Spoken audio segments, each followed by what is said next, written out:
Kirito woke up in a brand new world with no memories of how he ended up there.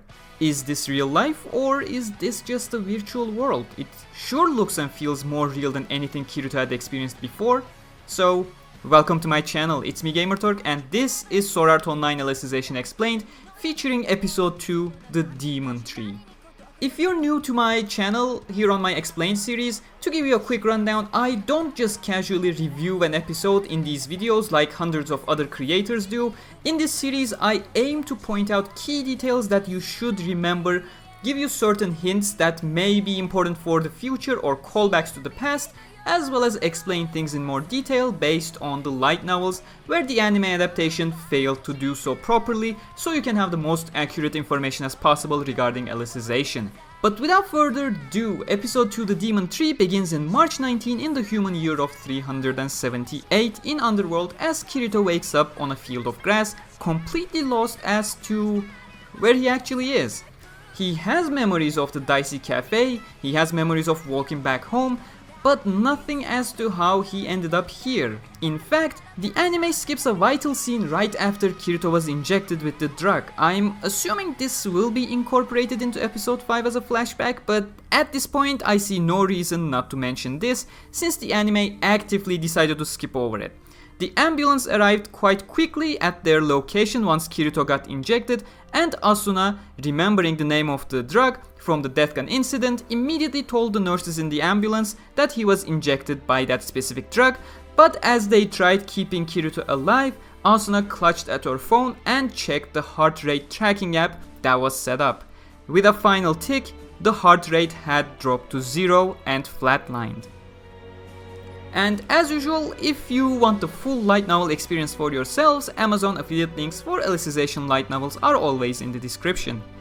But back in Underworld, looking at his outfit, Kirito assumes he is in a game, but the usual logout command from other VR MMO games do not work accordingly.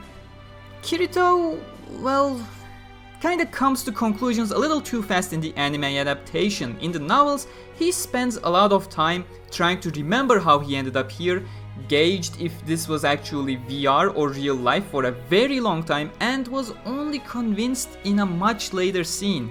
At a certain point, he even thinks about jumping off of a tree to see if he gets logged out forcefully, but then eventually decides against it with the possibility of still being in real world.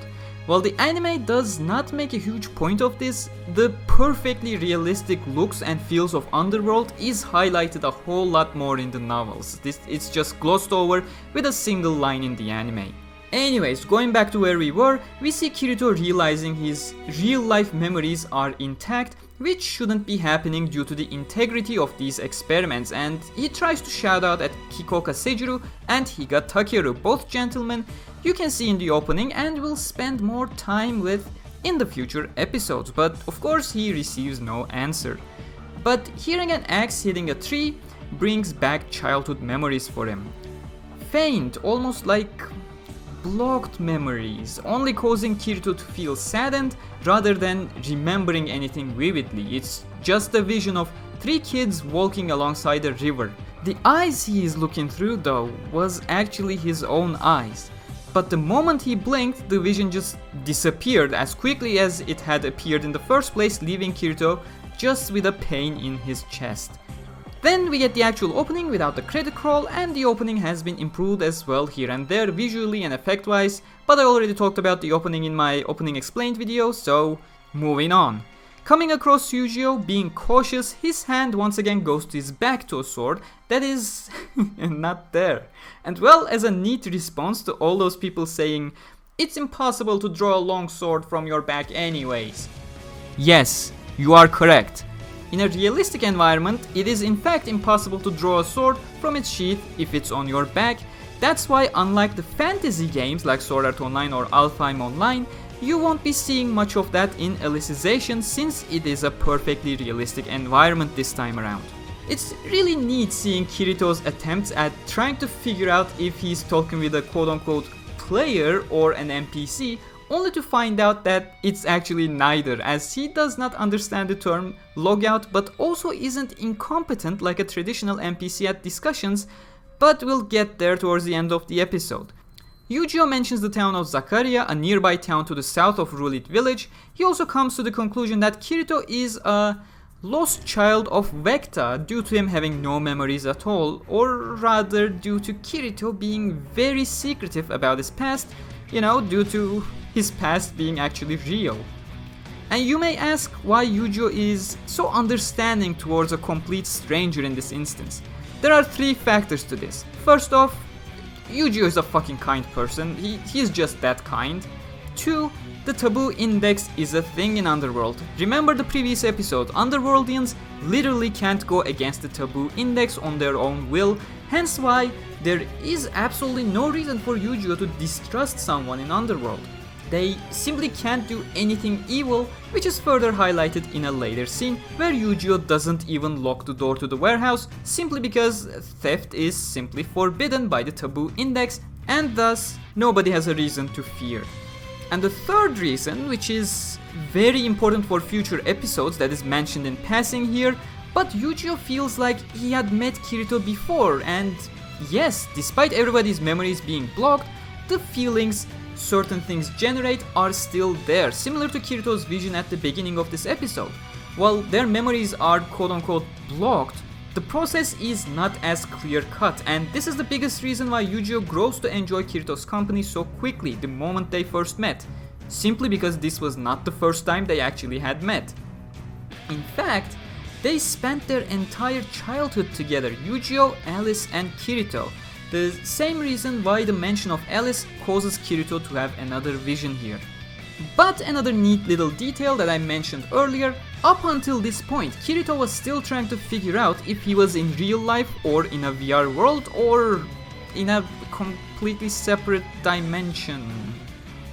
Yes, when Eugeo conjures up the Stacia window of the bread, only then things become clear for Kirito that he is in fact in a VR world. We also get to hear Eugeo's entire motivation here to get Alice back, but he cannot leave the town of Rulid as long as he has his calling, and it's not like he'll be able to chop away at Giga's Cedar in his lifetime, a feat that all the previous cutters combined had not even made it halfway, so he had no way of going to Centauria and searching for Alice.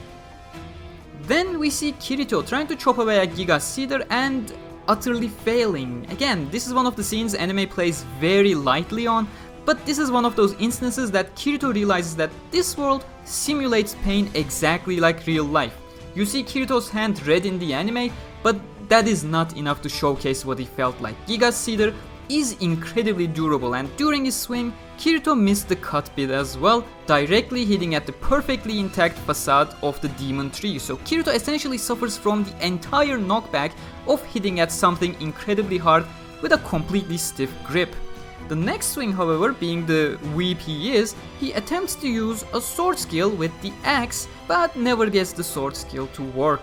Once we're back in Rulid, we get an anime original scene with Zinc, the guy with the calling of a man-at-arms. He proceeds to make fun of Eugeo and Kirito as Kirito replies that his calling was to be a swordsman. Zinc proceeds to give him a training sword for him to prove his words, and as Kirito enters the correct sword skill initiation position, unlike the special Dragon Bone axe that he tried with earlier, the sword starts glowing and takes control, resulting in a basic sword skill being unleashed, completely destroying Zinc's confidence and ego in the process. Now, Kirito should have learned about sword skills in the next episode in somewhat of a special occasion, along with a sort of a hint as to why it didn't work with the Dragon Bone axe earlier, but I won't give it away just now, so let's wait till next week, shall we? We see Kirito conversing with some villagers in a small montage as Eugeo brings Kirito to the town church where they are welcomed by Sister Azalia and Selka, who directly looks towards Eugeo, causing him to kinda shy away. As we come to the end of the episode, she introduces Kirito to the rules of the church in a much more friendlier way than the impression I got from in light novels, but when Kirito was left alone, he dives back into his thoughts and gauging his options. He considers Eugeo to be a test player, an idea that kinda shattered when he met all the townsfolk, all of which acted incredibly natural, indistinguishable from real humans, which brings him to the conclusion that these are artificial floodlights as part of the quote-unquote experiment. Making the connection of more than 300 years had already passed in the history of Underworld, with Eugeo having spent 6 years since Alice was taken away, Kirito started to doubt how much the Soul Translator was actually accelerating time. A neat little detail they included from the novels here is how Kirito tries turning off the light, like he did back in SAO and ALO, trying to open its control window and promptly realizing that it's just a light that's turned off like in real life with a switch underneath. As Kirito fell into sleep in thoughts of artificial floodlights and the goal of reaching central capital Centauria in hopes of finding an administrator to contact outside world, we cut to the gigantic tower of the Axiom Church, scale all the way up to the top, visibly see a bunch of gargoyle statues around the tower, and then see the administrator herself in all her beauty. That foreshadowing was not there in the novels, A1, but I appreciate the eye candy with no spoilery context attached. As such, I won't be providing any context either, but if you really want to know who she is, my opening explained video can answer some of those minor questions, or you can just grab the Alicization light novels by visiting the Amazon affiliate links in the description and grab them at no additional cost while supporting my channel. Or, if you want a full-sized picture of this Quinella shot, I started stitching panning shots from the anime into full versions. You can find the compressed versions on my Twitter, and I also share the full quality versions of them specifically for my patrons on Patreon. As for the ending, I received numerous requests for me to explain it like I did for the opening, but there is nothing to explain there. It's just nostalgic and saddened Eugeo trying to come to terms with the vague but vivid memories he has. Just trust me, there is nothing I can explain there. It's literally what you see. But that brings us to the end of this explained video. Since I'm publishing Alicization Explained on the same day as the episode comes out, I don't have much time to ask for your questions, but as usual, if possible, try to send your questions to me shortly after an episode airs so I can include them in these videos.